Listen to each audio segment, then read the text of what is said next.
In the headlines, NLC holds telecom tariff hike protest as federal government plans review panel.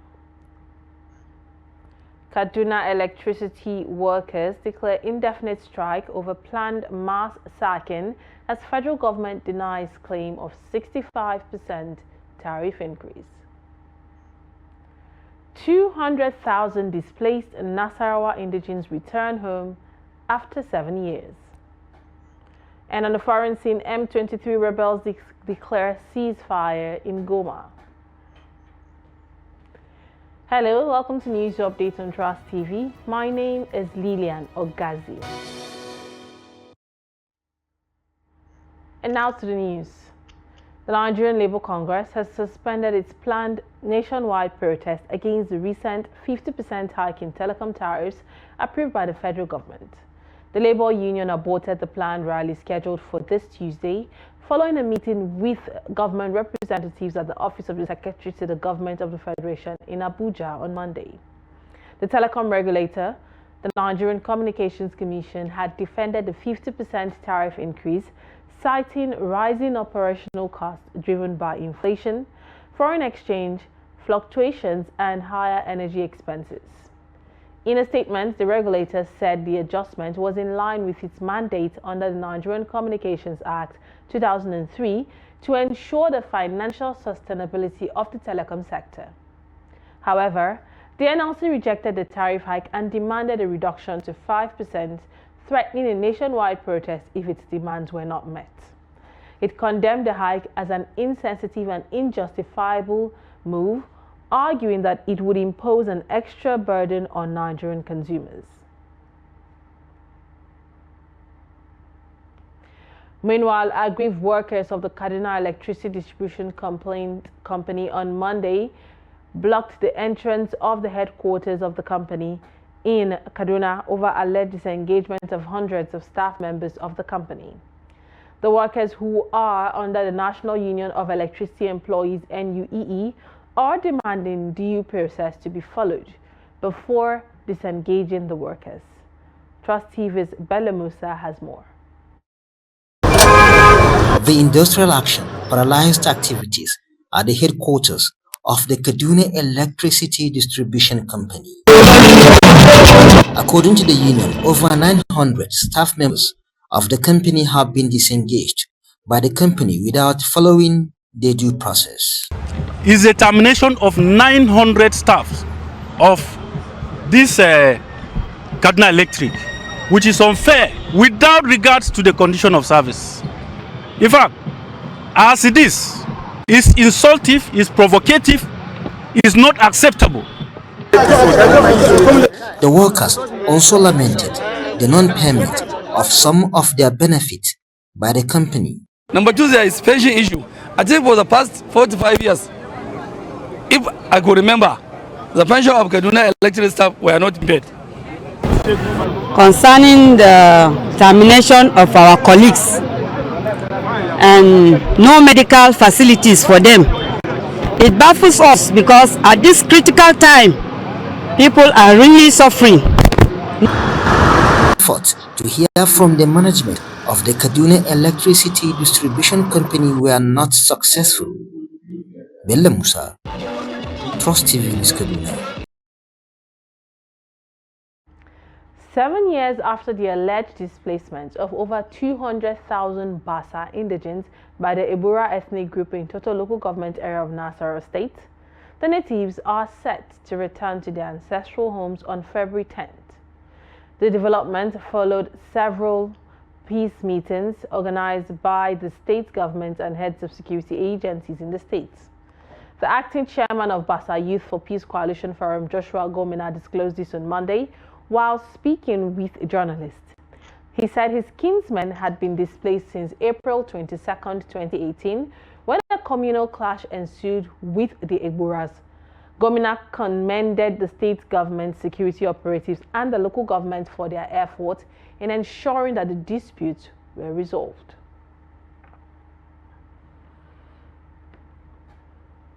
President Bola Tinubu on Monday presided over the swearing-in of the newly appointed members of the Revenue Mobilization, Allocation and Fiscal Commission, the Federal Character Commission and the National Population Commission, NPC. Tinubu also swore in 8 former directors in the Federal Civil Service as permanent secretaries. Now, this was disclosed in a statement signed by the Special Advisor to the President, Information and Strategy, Bayo Onanuga, on Monday.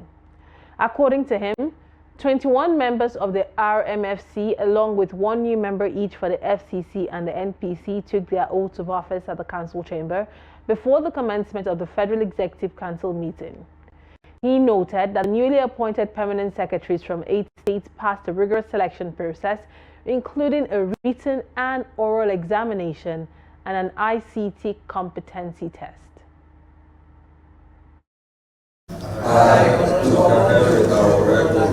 Do solemnly swear that I will be faithful and bear true allegiance to the Federal Republic of Nigeria, and that I will preserve, protect, and defend the laws of the Federal Republic of Nigeria. So help me God.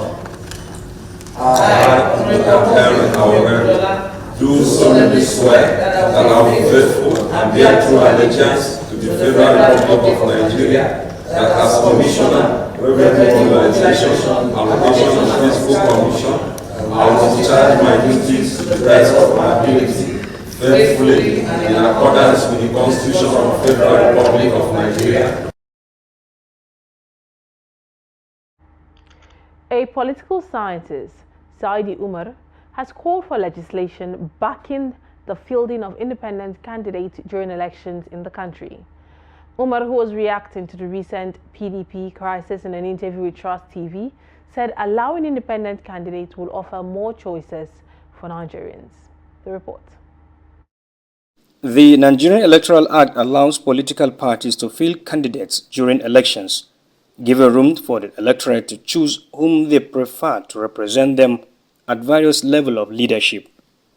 Umar believes that Nigerians should be allowed to choose from candidates presented by political parties as well as those running as independents to widen the options and make the race more competitive, especially for credible alternatives not sponsored by parties. Nigerians should forget about political party. Whether you are from PDP, whether you are from ACN, whether from your AC, whether you are from NNPP, whether you are from ABGA. So long as this guy, you have his record, if he has a good track record, then you go for him, irrespective of his political party. And I'm even advocating urging Nigerians to go for review of constitution that will provide an independent candidate, so that we will be having independent candidates irrespective of political parties. Some political stakeholders want the opposition to unite, work together and provide a better alternative going forward. We should know that politics without opposition is null and void. It's something else. It's not politics. And we should make sure that we don't allow these people to kill opposition in Nigeria. PDP have all it takes to really reinvent itself and be the biggest opposition that they are, but it's up to them. It's so unfortunate that you see this, fragmentations here and there, disagreement between the members of the National Assembly and their governors and their state assembly and what have you. But they have a chance to really reinvent themselves. And I think with the meetings they are having, perhaps they want to find a way and remedy the situation. PDP and other political parties, they should join together, because that separation, the APC have took over the activities of PDP in the whole country because they march together. All other political parties, they march together because not just only because they believe in their own personal interests, rather the interests of the nation. So presently the opposition party should equally do the same, so that we will have a lasting solution of exactly what is going on. We should have leaders, not rulers. They, however, decry the crisis rocking political parties across the country, saying that until such issues are addressed, the country will be denied effective leadership. Adam Imam, Trust TV News, Bauchi. A Dubai-based institution, Faki University, has officially launched a healthcare facility in Abuja. The hospital, which is the institution's first representative office in Africa, is part of collaborative efforts with the federal government to improve healthcare delivery in the country. Noel Sampson, who is at the lunch, has more. Speaking at the official launch of the Faki University Hospital in Nigeria, Vice President Kashim Shettima, represented by the Special Assistant to the President, Office of the Vice President, Public Health, Uju Anuka, highlighted the various investments and interventions in Nigeria's health sector by the present administration for its citizens. Faki Care Group, with its legacy spanning over 4 decades across Saudi Arabia and the UAE, has chosen Nigeria as its next destination. This decision speaks to the strength of our healthcare potential, the resilience of our people, and the unwavering commitment of our government to fostering strategic partnership that improves lives. This gathering is even more significant as it aligns with the vision of His Excellency President Bola Ahmed Tinubu, whose leadership is focused on building a Nigeria that thrives on self-sufficiency, innovation, and investment in critical sectors.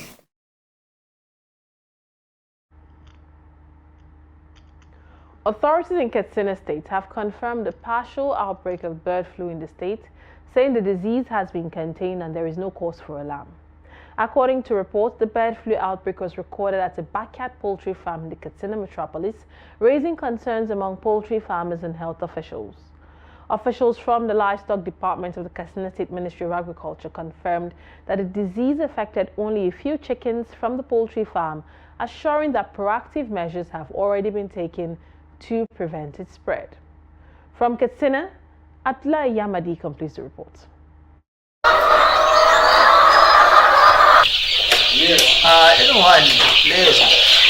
According to the state government, the affected poultry farm has already been fumigated beside other necessary measures put in place to prevent the spread of the disease to other birds, not only in the house but to other poultry farms across Katsina State. Authorities say they intervened immediately upon receipt of reports regarding the outbreak of bird flu by putting animal health officials on red alert. The government has also reinforced its offices across the 34 local government areas of Katsina State in the event of any eventuality, tasking officials to work closely with poultry farmers and other stakeholders. Similarly, the Special Advisor on Livestock and Grazing Reserves, Yusuf Suleiman Jibia, debunked earlier reports suggesting the outbreak of the disease in Malumfashi, Kafur, and Kankara local government areas of the state. In the same vein, the leadership of poultry farmers in Katsina State says the association, in conjunction with the government, is working closely to prevent the disease from spreading, expressing confidence in government's commitments in that regard. Actually, there's no cause to worry. This case happened about 3 weeks ago, and among the flock that the case happened, it was only that particular chicken that was diagnosed to be positive that died. All of the other flocks were alive. Up to this point of time, we have not heard of any case, even from the area that the IB was reported to have happened. The Katsina State Poultry Farmers Association chairman wondered how the issue is being exaggerated and amplified by some government officials at the center instead of initiating interventions to support the industry from imminent collapse. Recalled that the federal government had earlier issued a nationwide alert about the outbreak in Kano State, cautioning poultry farmers and veterinary officers to take preventive steps against the disease. Abdullahi Yamadi, Trust Television News, Katsina. The Christian Association of Nigeria, CAN, Gombe State Chapter on Monday raised concerns over a bill to establish the Al-Majiri and Out-of-School Children Agency in the state. The State CAN chairman, Joseph Shinga, while submitting a protest letter to the Gombe State House of Assembly, stated that some areas required clarification. Shinga explained that the bill had raised questions within the Christian community in the state, who mandated the chapter to seek answers from the relevant bodies. He stated that CAN officials had come to the House to submit their protest letter and present their concerns to the House. He noted that the bill, which was sent to the House as an executive bill, lacked proper inclusion, adding that the bill could have a negative impact on Christians in the state.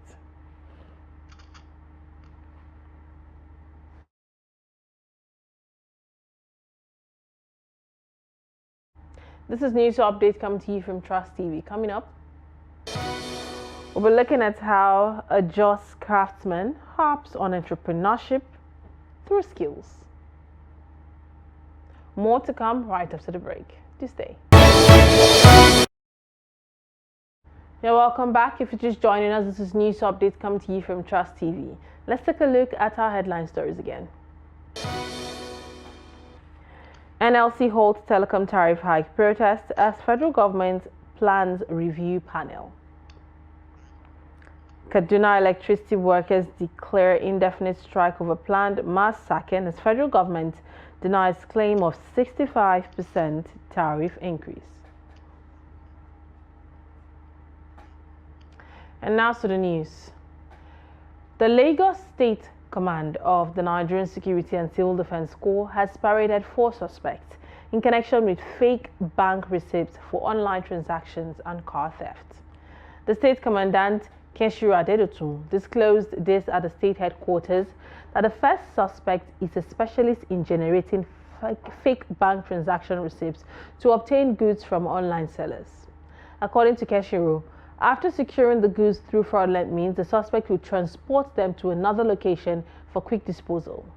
He said investigations revealed that the gang had successfully defrauded numerous Nigerians who sell their products online.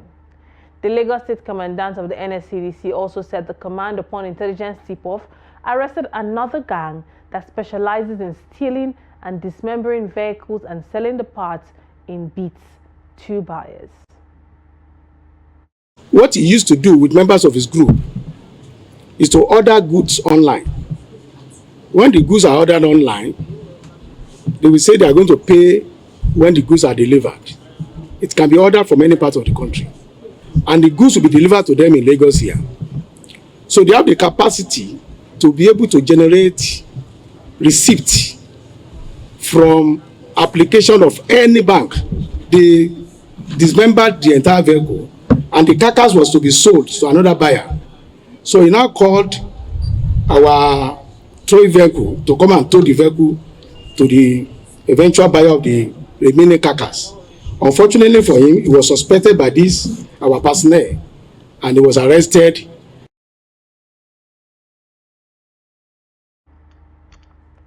As more graduates of tertiary institutions chase fewer jobs in Nigeria's saturated labor market, an artisan, Kamal Lawal, who is a craftsman in Jos, the Plateau State capital, has harped on the need for Nigerian youth to take entrepreneurship through skill employment. Lawal, a graduate of Library and Information Science from Abubakar Tafawa Balewa University, has completed his National Youth Service Corps, but instead of seeking white-collar jobs, returned to his artisanal employment, which he says guarantees self-sufficiency. Ado Musa completes the report. Entinka Market is a famous fabrication hub where different metal and iron-made products such as iron doors, charcoal stoves, buckets, poultry equipment and others are handmade. For many years, hundreds of artisans and apprentices work and learn in this hub to make a living. Kamal Lawal, a university graduate who also works here, is grateful that he learned a skill early in life, which he admits is his source of livelihood, as there are no white-collar jobs to meet the demands of the large chunk of unemployed Nigerians. Lawal also explains why he remains in the business despite being a university graduate. So I just wake up seeing me just learning like how to fabricate iron and many items like poultry equipment, cake pan, and whatsoever that deals with fabrication, I can fabricate it for you. because since when I was young, my parents just normally used to they just take me alone, like sometimes a weekly, 2 days, 3 days. Lawal also explains why he remains in the business despite being a university graduate. When I graduated, I have done with my service last 2 years, if I could remember. That's second March, is it 4th March or 2nd March 2022? I just sit down, deeply think on what to do. I apply for many works, but when I apply for it, you'll start getting a discouragement from people that you are thinking, like now we are in Nigeria, if you know somebody, you will get work easily. And later on, I just decided to just come and calm myself. I know my work, I know how to do it. Abubakar Muhammad is an artisan who fabricates iron doors. Despite not being able to further his education to a higher level due to financial constraints, he however believes that life should continue even if you are not lucky to attend higher education. I believe that sometimes one can finish secondary school but cannot attend higher education due to lack of financial support. In such situations, you cannot sit and wait until you receive financial support to continue your education. Life waits for nobody. With determination and hard work, you can earn money and return to school. You must struggle to support yourself. Additionally, engaging in a business is a good idea, as there is no guarantee of success even after graduation. According to Kamal, resilience plays a crucial role in achieving success through hard work. The way to success is being yourself. If you know yourself, you can easily succeed. Because if I could remember, there is one proverb that says, until the lion have their historians, otherwise the book will continue to tell only the heroes of the hunters. I call myself the hero because I know myself, so be yourself. The youth of our country, if I could remember, our former president called them, they are lazy. They are not lazy. Be yourself. If you be yourself, you are not going to be lazy anymore. They emphasize that if the government could support their skill-based work, it will go a long way in boosting the country's economy and creating employment opportunities for others. Ado Musa, reporting for Trust TV. Now on the foreign scene, Rwanda-backed rebels who took control of Goma, a crucial city in eastern Congo, have declared a unilateral ceasefire in the area for humanitarian purposes. The M23 group made this announcement on Monday, responding to calls for a safe passage for aid and needs of hundreds of thousands of individuals. Goma is situated in a region rich in mineral resources, yet it remains under rebel control.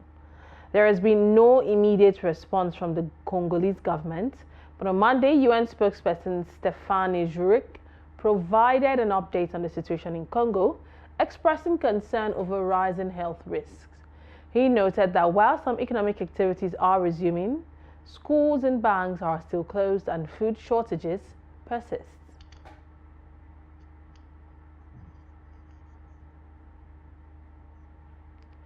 Uganda's Ministry of Health, in collaboration with the World Health Organization and various partners, has launched the first ever vaccine trial for the Sudan strain of the Ebola virus, making a significant milestone in emergency medicine vaccine trial.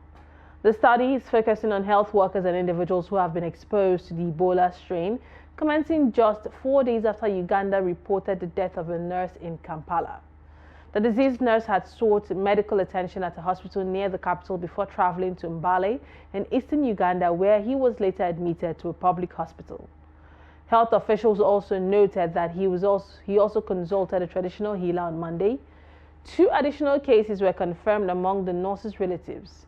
Researchers from Makerere University and the Uganda Virus Research Institute have worked diligently to prepare for this trial within just 4 days of the outbreak confirmation on January 30th.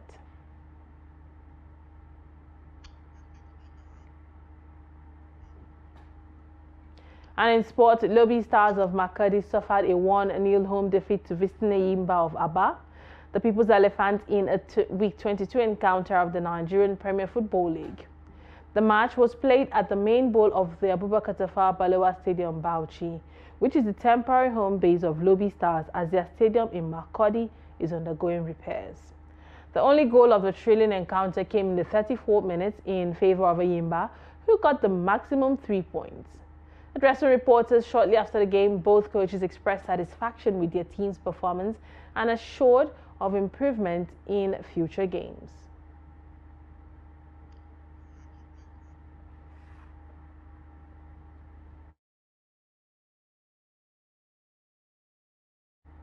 With that, we've come to the end of News Update here on Trust TV. Do not forget you can follow us across all our social media platforms and join our YouTube live stream for more news, more programs, and more documentaries. Thank you for watching. My name is Lilian Ogazi. Bye.